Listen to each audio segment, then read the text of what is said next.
Awesome. Welcome, guys. Welcome, Ruben, Nicole, Leslie, Elizabeth, Vanessa. I see you guys all coming in. Welcome, welcome. We're sorry about the delay, guys. We were experiencing a few technical difficulties, but we are here and we are good. We're just going to wait about 30 seconds or so everybody can hop in.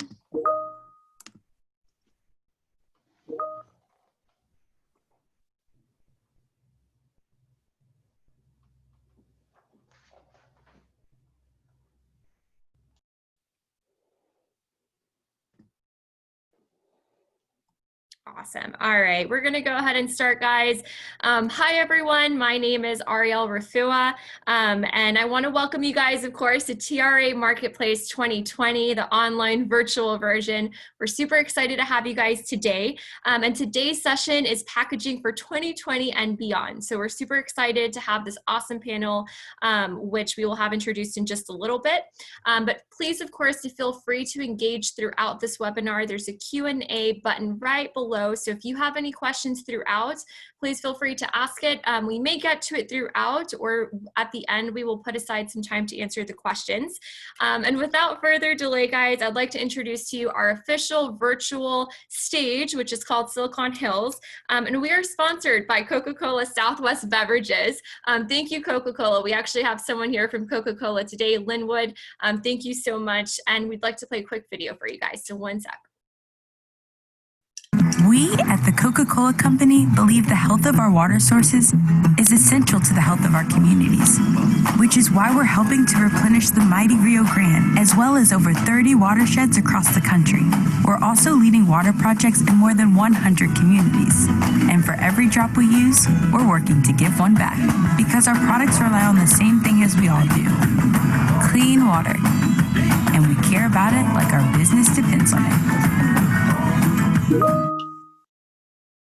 Awesome. Let me go ahead and open up a quick Coke can for you guys so I can enjoy this webinar. If you have one, feel free to go get it so we can enjoy. And I'd like to go ahead and introduce to you guys Jeff Clark, who is the Expert Exchange Director for the National Restaurant Association, and he will introduce our panel today. Thank you, Jeff. Great, thank you so much, Ariel. And I'm excited to be here. Looking for a great panelist here and good discussion. For those of you who have questions, we do want to take questions directly from individuals as we're going through the webinar, and then we can bring it up at the end. You'll see in your Zoom area, there's a little chat box. Just click on that. You can go ahead and type in your questions, and we will try to get to them as much as we can. Obviously, we can't do all questions if there are too many of them, but really excited to hear kind of what you guys want to know about and how we can try to address that. And then obviously we can answer after the fact as well if we want to supply an email. So first off, a little bit quickly about me. I do work for the National Restaurant Association, work very closely with the Texas Restaurant Association, and work with our members, so national and international brands, on the issues of nutrition, sustainability, and food safety and quality assurance. And what that means is I help coordinate them to help themselves, help the restaurant industry come up with solutions to significant problems like packaging, like policy issues. And then also back in the day before COVID, would help organize in-person meetings. So now we're doing virtual webinars, kind of like this one, to try to bring everyone together and solve problems like we have today. So here's our panelists. Very excited to hear kind of their different perspectives. And I won't go in detail into their backgrounds. They can talk about that a little bit themselves. But we're going to start with Linwood Mallard, who leads the category strategy and innovation for Coca-Cola's food service and on-premise business unit. And he's been there for 23 years, which is a very impressive career. So that's great. We have Missy Shaphook, who is the Senior Manager of Global Nutrition and Sustainability at Taco Bell, which is, of course, part of Yum Brands. And excited to have her here. She has shifted her role a little bit and is now delving a lot into packaging. So interested to hear kind of her back and forth on this complex topic. And finally, we'll finish up with Brian Cernulka, who is the Director of Government Relations at the Food Service Packaging Institute. And for those of you who have not heard of the Food Service Packaging Institute, here at the National Restaurant Association, we work with them very closely to cover many of these really complex packaging issues that I am honestly just don't know enough about. And we rely on them heavily to kind of give their expertise since they represent packaging manufacturers. So we're just going to go ahead and jump right in. So Linwood, if you'd like to kind of tell the group a little bit about kind of what you do, what Coca-Cola is doing, and we'll kind of ask a few questions from there. Good deal. Okay, thank you, Jeff. Good morning, everyone. I guess I should ask first, can you hear me? Everyone hear me okay? Oh, hold on. All good? Yes, we're great. We can definitely. Okay, good. Thank you. Okay, Jeff, thanks for the intro, and thank you for having me today. It's really great to be here with all of you. I'm happy to take a few minutes to talk about packaging at Coca-Cola. As it turns out, I've been at Coke for quite a few years now, and I've worked on packaging for quite a few years as well. I thought today I would set the table a little bit to share with you packaging at Coke, and there's some key differences to understand. And then, what are we seeing in the market recently with all of the change? It's an extraordinary market. I don't have to tell anyone on this call that. And then what are we doing about it? And what are we doing about it near term and in longer term? So I'll take less than 10 minutes, but I'll jump right in. So, before we get into the work that we're doing, I wanted to share with you that packaging for Coca-Cola in the US is really like this tale of two cities between our bottle can business and our food service business. On the bottle can side, ever since we developed the original Coca-Cola contour glass bottle, and I just so happen to have this like crystal version here, but our bottle can packaging has been vertically integrated, and we've maintained tight controls over what we put in the market. It's a key part of our brand marketing mix. And that's how we think about it on the bottle can side. On the food service side of the business, it's still incredibly important, but it's different. And so we work with suppliers, third-party suppliers, on cups and vessels, but we don't actually manufacture the cups. And ultimately, it's up to our food service partners to decide what they sell, within an approved set of vessels. So in food service, it's not something we control quite so much, but it's absolutely an area of focus. And let's be honest, it's how we sell our product in food service, and it's how we drive our business with our food service customer partners. So that's part one. Part two, when I wanted to share with you, when we think about packaging innovation, it's like everything else we do at Coca-Cola. It starts with the consumer. And I thought I would take a moment and share a couple of consumer insights. The first insight is something that is so obvious to everyone on this call, but let's call it out. Off-premise occasions are so much more important right now, and they may stay that way for a while. We are seeing this big shift from dining to off-premise occasions, such as drive-through away from home, family meals at home, snacks and treats on the go, kids meals in the car. So this is our new normal, to use a bit of an overused term these days. And if you think about packaging within those occasions, within this new normal, there's some pretty serious functional requirements of the packaging involved. So I think packaging innovation is going to be very important to maintaining a healthy food and beverage business in the coming weeks, months, and maybe even years. The second insight that I would share with you is that it's just simply what consumers tell us matters regarding food packaging and cups. So it's these 5 elements. Actually, it's going to be 6, but it starts with these 5: durability, portability, temperature, sustainability, and appearance. And that's in a priority order as of a recent study. And as if that list isn't long enough, we're now adding hygiene and tamper evidence as you get into occasions that may be served via delivery. So there is a lot of focus on food service packaging at the moment. And as I segue into, so what are we doing about that at Coca-Cola? I'm going to talk a little bit about just the immediate actions that we've taken, and then some long-term work. So what are we doing about it? Well, COVID hit us, it was a surprise to us, just like everyone else. And honestly, as we were trying to understand how it affected the market, our goal was to do anything we can to help our customers, maintain business during these times. And so our contribution started with what I call very block and tackle immediate measures. So for example, we provided tamper evidence stickers at a low cost to our customers. I know that doesn't sound fancy and sexy, but honestly, it's what was needed, or one of the things that was needed at the time, so that when a consumer received their meal with the beverage, they had confidence that the beverage had not been tampered with. Secondly, we also leveraged some of our multi-serve packaging that was already available, like gallon jugs and half-gallon pouches, to enable larger serving sizes, because what we're seeing is the importance of the at-home occasion, groups, family meals, and what oftentimes people are looking for is a larger package for that occasion. Again, very straightforward sort of tackle, but what we're finding is when we execute packages like this, and we've tested some of the multi-serve packaging with customers in this COVID environment with non-carbonated beverages like tea and lemonade, and we have seen some surprisingly strong results where we've seen overall beverage lift anywhere from 4 to 8% for the total beverage portfolio for that customer.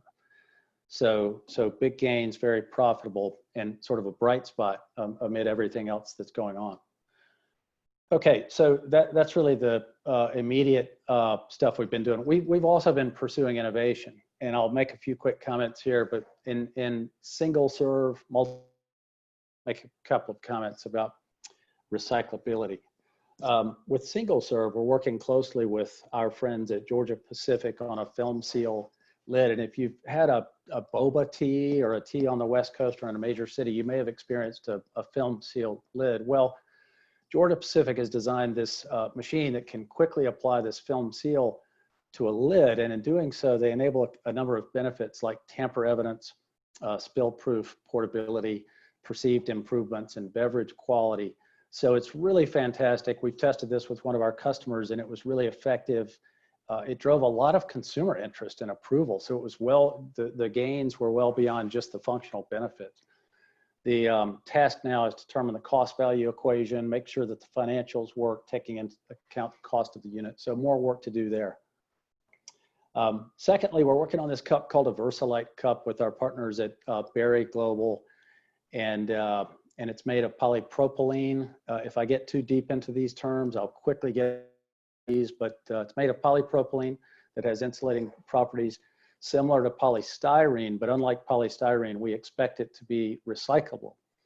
And we're continuing to test that with Berry to confirm that, but consumers like it. It insulates, and if it's recyclable, they're going to like it that much more. On multi-serve packaging, I mentioned it, and I'll briefly hit it again. I think we have some low-hanging fruit opportunities. From our perspective, multi-serve just hasn't been a strong focus. And now we have this opportunity to go design a package that is easy to handle, easy to fill at the restaurant, easy to use at the consumer level, and we've started that work. And lastly, I'd be remiss if I didn't touch quickly on recyclability. And I think it's fair to say that moving forward, look, put simply, I think everything needs to be recyclable. We feel very strongly about that. I won't get into the details of our designs at Coca-Cola, but we have a very strong point of view on that. We know that, for example, 44% of consumers are more favorable to restaurants that use environmentally friendly food and beverage packaging. In the QSR channel, this may be a bit counterintuitive, but 2 out of 3 QSR guests are either passionate or concerned about, sustainability for their restaurant visit. And that's probably a lot of younger consumers who are even more sort of sustainability minded than the general average. And they tell us that, the top 3 programs that they want to see are recyclable packaging, in-store recycling programs, and minimizing food waste. So I won't get into any more detail, but suffice it to say, we're working with some of our largest customers with these priorities in mind. We're working as a supporting member of this next gen Cup Challenge which is essentially a coalition trying to identify via this challenge and build a cup that's really easy to recycle. And we're working with some of the largest customers in the industry on that. Okay, so Jeff, that's I'm almost at time. That is a quick flyover on Coca-Cola food service packaging. I'll just finish by saying I'd be glad to talk with any restaurant operators about what you're seeing in the market or what you might need selfishly. Those are the conversations that are a great learning opportunity for me and my team. So with that, Jeff, I'll turn it back over to you. Great. I have just a personal interest question on the film lids. So how do you get a straw in for those or counties that use a straw? And if you can't use a straw, do you just peel it back and drink it like you would a normal cup? Right. Perfect question. I know that occurs to everyone, right? Because the straw, so actually there's a, I'll try to get this right, but there's a perf kind of cross section for the straw. Like you can kind of imagine that visually, and the perf holds, and it holds the beverage in while that seal has not been broken. But then you use that spot for the straw, once you have it in hand. So Gotcha. yeah, Okay. yeah, it works well. It's amazing. It's really cool. Very interesting. Fantastic. Well, we'll have I'm sure a whole bunch of questions to ask as we kind of move along, and turn over to Missy, of course, and let her kind of introduce herself, what's going on with Taco Bell, and kind of the innovations going on in the packaging space and how the pandemic is kind of affecting that. So Missy, please take it on. Sure. Hey, happy to be here. And Linwood, I think we share a lot of similar packaging experiences and paths forward. So I'd love to talk to you after this too. But yeah, so I head up global nutrition and sustainability for Taco Bell, part of the Yum Brands portfolio. And I think when we say sustainability, we really mean our global citizenship, corporate social responsibility across food, planet, and people. So my team's core responsibilities really fall within the food and the planet parts of that framework. And we categorize packaging, recycling efforts under that planet pillar. So how we're approaching packaging and innovation is really with the goal to leave a lighter footprint on this planet. We're a part of the Yum Brands umbrella. We are the world's largest restaurant company. And so we do have a responsibility to do that. So that is our overarching vision. But similar to what Linwood was, alluding to, is that it's pretty challenging. And so how do we get there? Well, we eliminate the packaging that we don't need, innovate to ensure that the packaging we do use functions and performs in a way that is operationally friendly for our operators and our restaurants, but then is also consumer friendly, because we also have a lot of consumers who are in their cars, who are getting now curbside delivery, like the platforms in which they get their food and their beverages is so different now. And, now with this new world of reusable materials, how do we also ensure that we're incorporating reusables and moving towards a full packaging suite that's recyclable or compostable, even after food contact? And I think that's the biggest challenge that we're facing now, while supporting the circular economy, making sure that we're keeping the materials in the economy and out of the environment. So it's not an easy task, to say the least. But we know that consumers are increasingly thinking about their environmental footprint. Even QSR consumers are concerned, especially Gen Zs. And so we just want to make sure that we're committing to do our part in both in our restaurants and even in our corporate offices, despite the fact that we're not there right now. So we've done actually quite a bit of work, which I'll just quickly take you through, and then I'll get into what we're working on now. So from a back of house restaurant standpoint, we are recycling any of our old oil, or used oil, I should say, that then is turned into biodiesel. So we're doing our part to do what we can back of house. Also, the corrugate that our food comes delivered in, we're recycling that corrugate. So making sure that we're diverting any of the food waste too that is not used is also then recycled where municipalities will accept food waste. So we're doing a lot in the back of house. And then when it comes to the front of house, it's really more that where the consumer touch point is. And so similar to Linwood, Yum Brands has also joined the Next Gen Cup Consortium. We're supporting that commercialization and innovation around hot and cold recyclable beverage cups. Quite a few years ago, we transitioned to paper bags from plastic bags, and they're 100% recyclable and made from renewable and sustainably sourced materials. And then we also, quite a few years ago, switched from non-recyclable paper cups to 100% recyclable polypropylene cups. So similar there. And so, you know, we've done all of these strides, but we know that there's still a lot more work to do. So in January of this year, we committed, and this is a global Taco Bell commitment. This is the first time that we've done a global commitment with the brand, is we're furthering our commitment to leaving a lighter footprint by committing to changing all of our consumer-facing packaging to either be reusable, recyclable, or compostable. We're going to remove any of those added chemicals of concern like PFAS, phthalates, BPA. And then in addition to that, we're going to put in-store recycling and or composting where the infrastructure permits. So I think for those of you who have been in this space, understand that local municipalities vary very greatly on what materials they'll accept depending on where you live across the globe. It is not a one size fits all. So with 7,000 restaurants across the US, and even more so in 30 countries across the globe, you know, we really have to be mindful about where we're located, what accessibility we have to recycling and or composting, and that will all impact the type of packaging suite that we offer in our restaurants. So I'd say getting to some of the challenges that we're facing right now, there's, you know, wow, there's a lot. There's a few big ones, and one of them is multi-layered or flexible film type packets. So in other words, the ketchup packets, sauce packets, those things that come in that flexible film, those are multi-layered and really hard to recycle.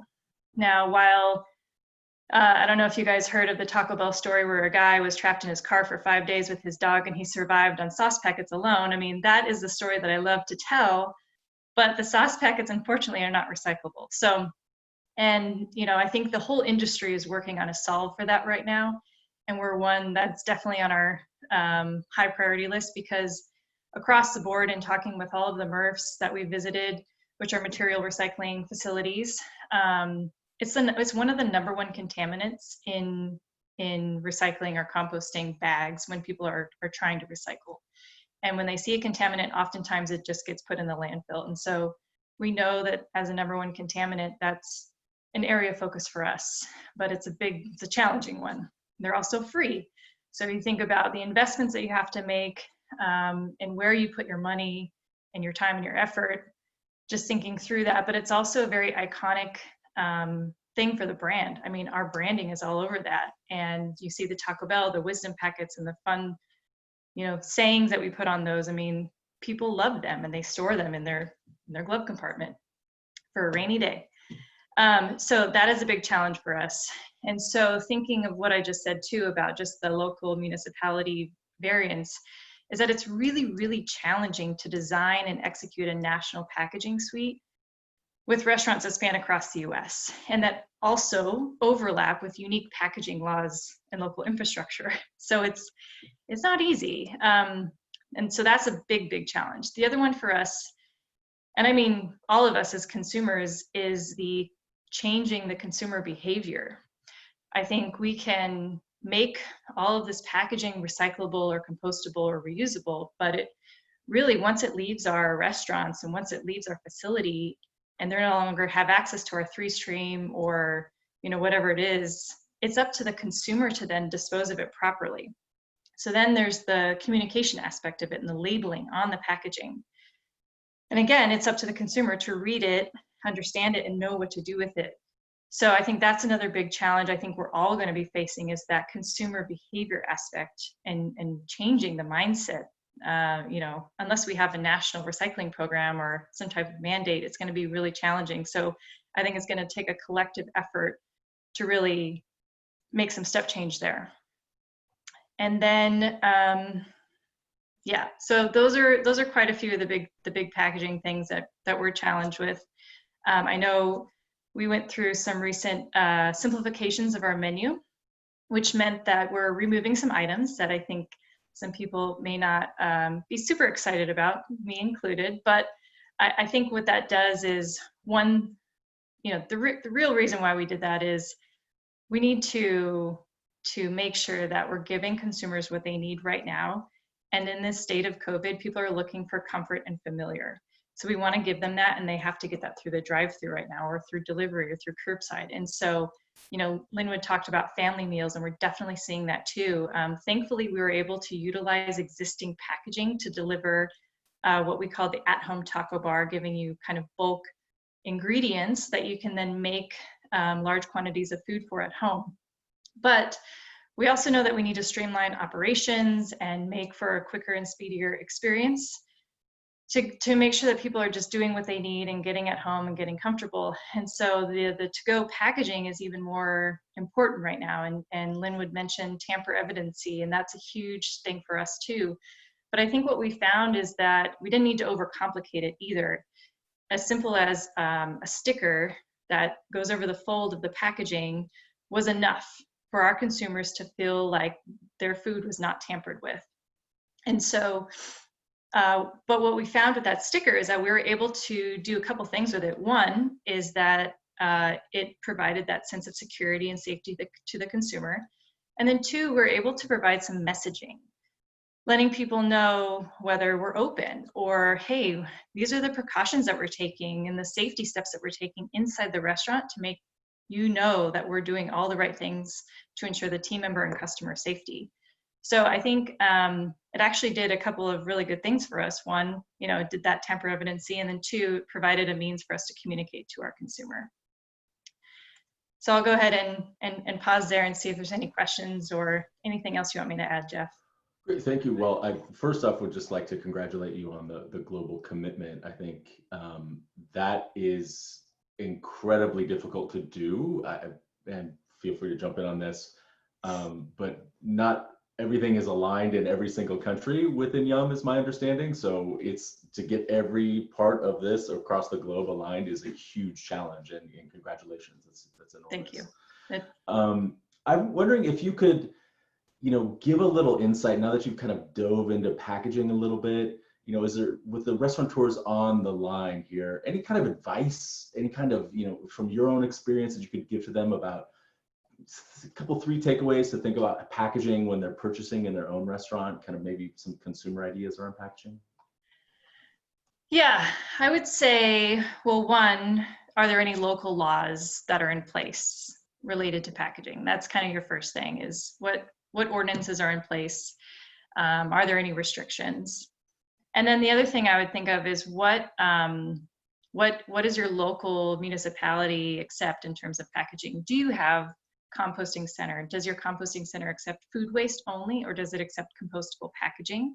I would say those are very far and few in between, but it's always good to check. And then to see if you actually have recycling, because in some states there's literally 0 recycling centers. So, you know, the accessibility kind of varies. So I'd say I would first check of all those things.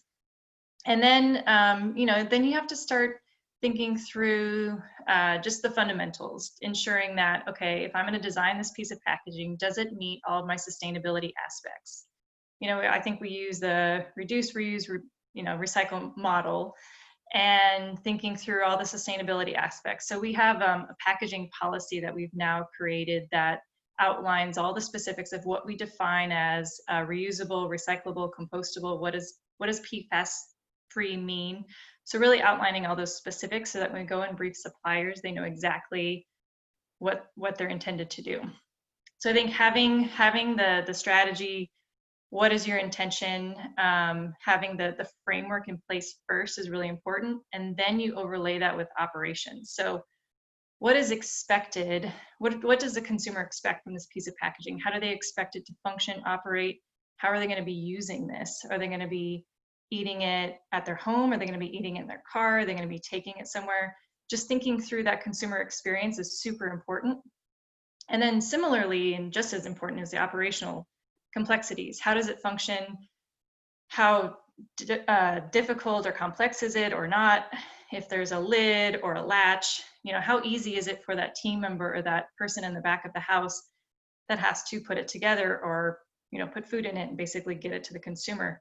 So all those things are equally as important, because if it doesn't function well, and if it breaks or spills or does something, that's a bad consumer experience or a bad team member experience, and that's gonna, have an impact on, whether or not they come back, essentially.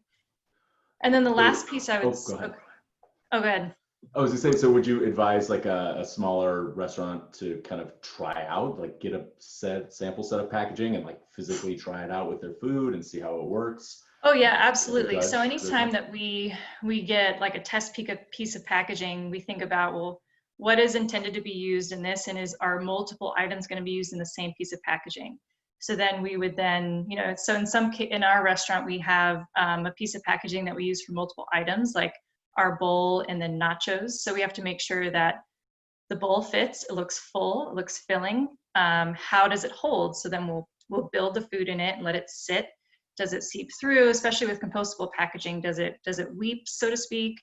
Does it break through? What happens to the packaging over time?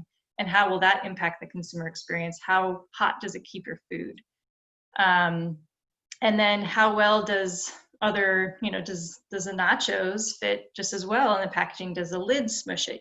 So all those things you have to think about and test through in your kitchen before it even reaches the consumer. And once you feel like, okay, we have a really good piece of packaging here that seems to function well, operates well, holds my food hot, it's not a terrible experience, my food looks beautiful, now I'm ready to put this in front of consumers.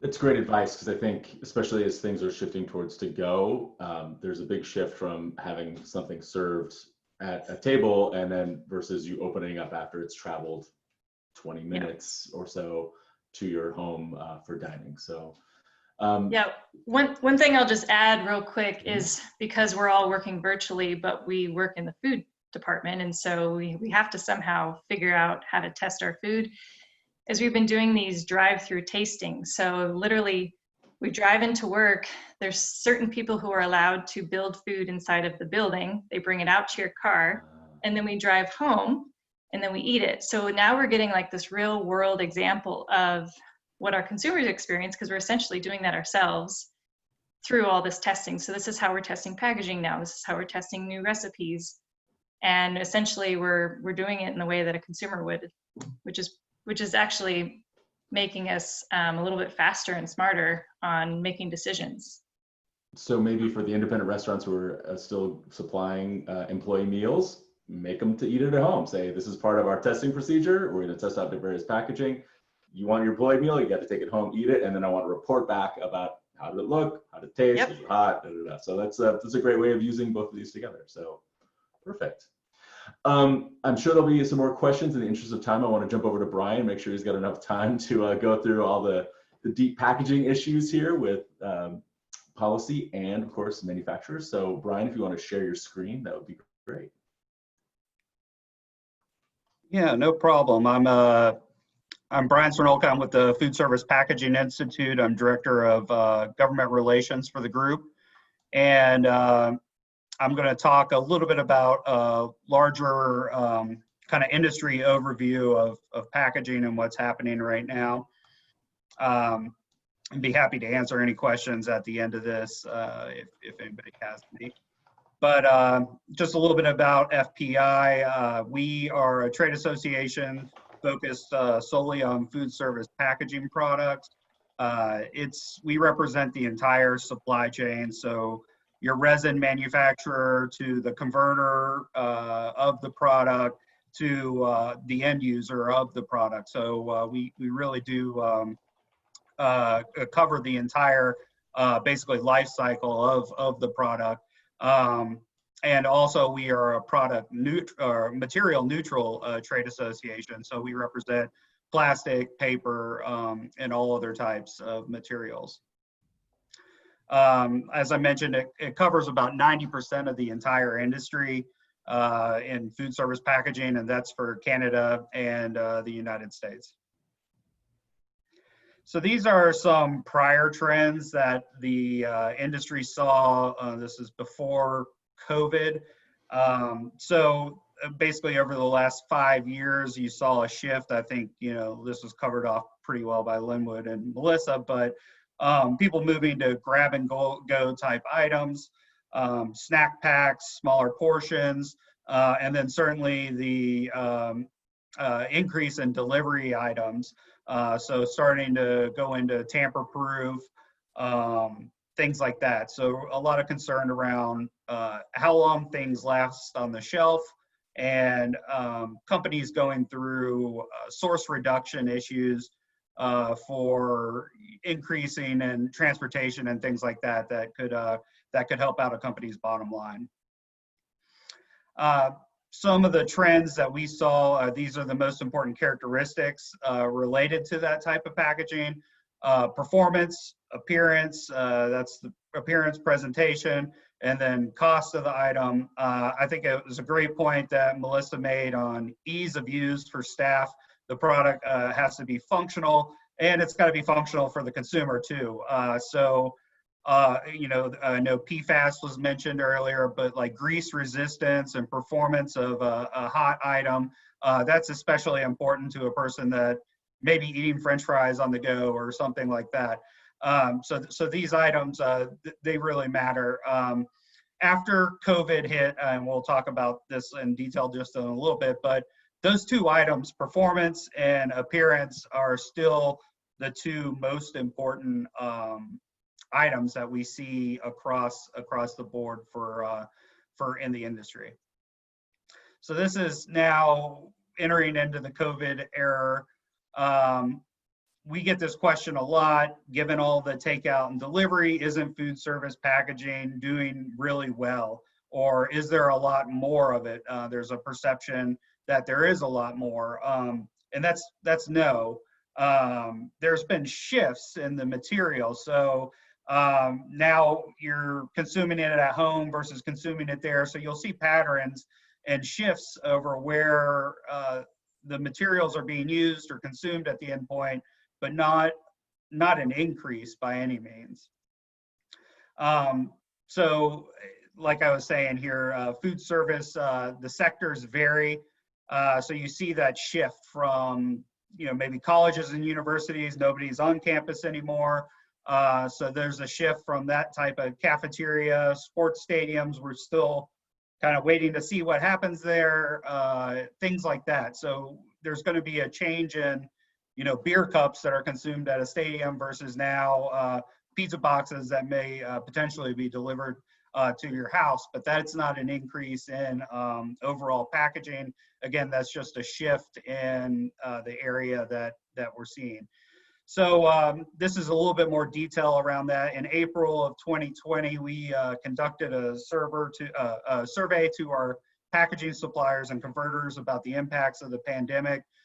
More than 2/3 of the respondents saw the same levels or decreased levels of food service packaging production. 75% of the respondents saw sales levels remain the same or decrease, and reduced orders and cancellations seen as a result of the pandemic. I don't think this has been fully felt yet because there was a large stimulus from the federal government, which managed to keep a lot afloat, which now isn't going to exist in the upcoming quarter results. And so I think we're going to see some changes to this, and I think we'll see increased levels of things going down in consumption. FPI is planning to do another round of this survey this fall to kind of see if things have shifted or if the industry's been able to remain the same. So again, I think this is a good way to think about it. It's like being in a lab. The industry has had to respond very quickly to changes. I could only imagine operating a restaurant and one day having to shift your entire packaging supply chain to go orders or alcohol sales, things like that are to go, and that type of packaging that's being created to supply that need. I've seen personally that they've on like to go alcohol sales, they've been creating like different vials essentially that you could mix together at home and create your own cocktail and things like that. So I mean, just a dramatic shift in what is needed to serve customers during this time, what can perform, because a lot of this material certainly hasn't been around for a long time. What are customers comfortable with when it comes to tamper proof? Is it just that sticker? Is it just that label? Or you know, in terms of like Uber Eats or Postmates or something like that, is more tamper evidence needed in that? So it's really like a lab, and I think things are shifting day by day, and certainly the industry is responding and putting out new packaging materials, which, you know, come next year when we're looking at these things, it's going to be a lot of new products and ideas on the marketplace that will work, and lessons that we've learned from things that have not worked. You know, the good news on this, and I know this this is about Texas, so Texas has the luxury of not having a lot of packaging regulations, and so you have a diverse array of packaging that's available. You know, Melissa made the point of when you're trying to decide what type of packaging you need, looking at local ordinances, statewide ordinances, what's available in terms of recycling or recovery networks in your community. In Texas, that really opens the door to a lot of different packaging options. So, you know, for us as an industry that's a material neutral industry, that's great because it takes a little bit of everything to make it work at the end of the day. And I think that's something that we're seeing, and that's good news though, because the packaging industry has that option that they can really deliver around that. So you know, that's at least been something that's good for our industry. So packaging decisions, I think we kind of talked about this a good bit, but yeah, based on what those needs are, the costs associated with the materials, and then certainly what is available in terms of recovery, recycling, or maybe even your consumer preferences. I mean, you're probably going to get different consumer preferences in Austin as you would in other cities in Texas. And so really kind of responding to some of that too. And I think the packaging industry has been able to really address that need. Some of the trends that we've kind of already touched on, talked about, number of touch points in the product. So the less that you know, not that the food has been touched, but the material has actually been handled and passed off to the consumer. So you know, again, like grab and go type items, things like that are really starting to emerge as important packaging updates. The tamper evident, tamper resistant packaging and modifiers. There was more already entering onto the marketplace before the pandemic, but now we're seeing a lot. And then I think contactless options. So being able to order, I've seen a lot of people using like QR codes for a menu in replace of the menu, or utensils that are already prepackaged, things like that are really helping during this pandemic as contactless options for the consumer. Again, there's no crystal ball to this. I don't know exactly what's coming next. I work a lot on the policy side, and so be happy to kind of talk about that. As we've seen in the beginning of 2020, we were expecting just a flurry of packaging regulations across the United States. We were really anticipating a lot of regulations coming down. That shifted immediately with the pandemic. You saw a lot of states repeal their plastic bag ordinances, shifts to not enforcing packaging regulations that were on the books. It was really like the Wild West during the first few months of the pandemic, where basically just get your product out the door so the restaurant stays in business and survives. That was the most important thing for any community. It wasn't all the other secondary things that we've kind of discussed today. But now that we're settling into the situation, you're starting to see those discussions around policy and regulation start to emerge again. And I think that will continue the remainder of the year, and then certainly into 2021. Depending on you know, what happens in terms of a vaccine and things like that. I think we're going to see the flurry that we expected in 2020 to just reemerge in 2021 with probably double the workload in terms of potential regulations across the U.S. So that was kind of a quick information that we have right now on industry trends. You can reach out to me. I'd be happy to answer any questions. And certainly if there are any questions in the group right now, I'd be happy to discuss that too. Thank you so much, Brian. And just let everyone know, we did start a little late. We're going to go slightly long, but definitely want to end before the hour. So we do have a few questions. First off, to Brian, I do not envy you with the flurry of regulations that will be coming forth, because I'm sure I'm going to be bugging you a lot. So my apologies out of the gate. But we did have an interesting question on if you know of any sort of high-end packaging for items that don't travel well, like steaks and French fries are obviously a classic one. You know, you're in this realm so much. Is there any kind of, for fine dining restaurants that have really been hit hard by COVID-19, have you seen any innovations around that space? I haven't personally. I do know that as before the pandemic, reusables were really starting to push into the marketplace. And really start to emerge in states like California, you know, along the West Coast and certainly in the Northeast. A lot of that discussion got tampered down by the pandemic, but the industry is kind of shifting and looking at how does that fit into the new model out there. At the beginning of the year, you saw Canada was going to move full force into a ban on single-use plastics, and now that has really stepped back, and they're reevaluating it just because the pandemic has certainly created a lot of different needs out there for the consumer to pass materials off safely to the consumer. So in terms of high-end specialty type products, I haven't seen anything specifically, but there was a big push at the beginning of the year as we moved into a type reusable market.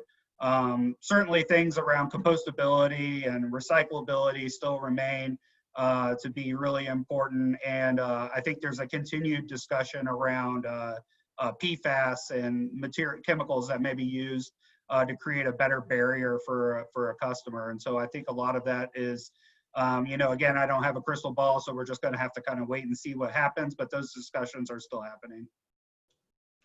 Thank you. There was kind of a question that formed around this too about recyclables versus reusables. You can obviously throw in composting there. And the panel can jump in by all means, but my kind of understanding is it really depends on what's available at the end of a life of your packaging. So it doesn't make any sense to buy more expensive compostable packaging if you can't compost it. Same with recycling. So reusables, you can reuse multiple times, obviously over and over again, but in this era of COVID-19, if your to-go service is the majority of your business, that's not really practical. And B, you do have to make sure that you are sanitizing it appropriately with a hot dishwasher, the right soap and liquid and all that stuff. And there's quite a bit of work going on around this topic right now, but you know, TBD, we'll be happy to share with the states as this kind of moves forward. Melissa, we had a question for you actually on, did you find any certain types of containers hold food better, like plastic bags versus styrofoam, or it's kind of, it depends on the food type, for example? Yeah. So before COVID, we were just starting to get into delivery, and we were doing a ton of testing on all of our food, kind of similar to what I was just describing with our, you know, makeshift drive-through tastings. We were pretty much doing that to figure out how does our food hold over time and with a delivery model. And, you know, it's all over the place. I think burritos hold really well, crunchy tacos don't. You know, it's just like, I think it goes to the makeup of the food and just the nature of the food, and just some food items just don't hold well, no matter what packaging they're in.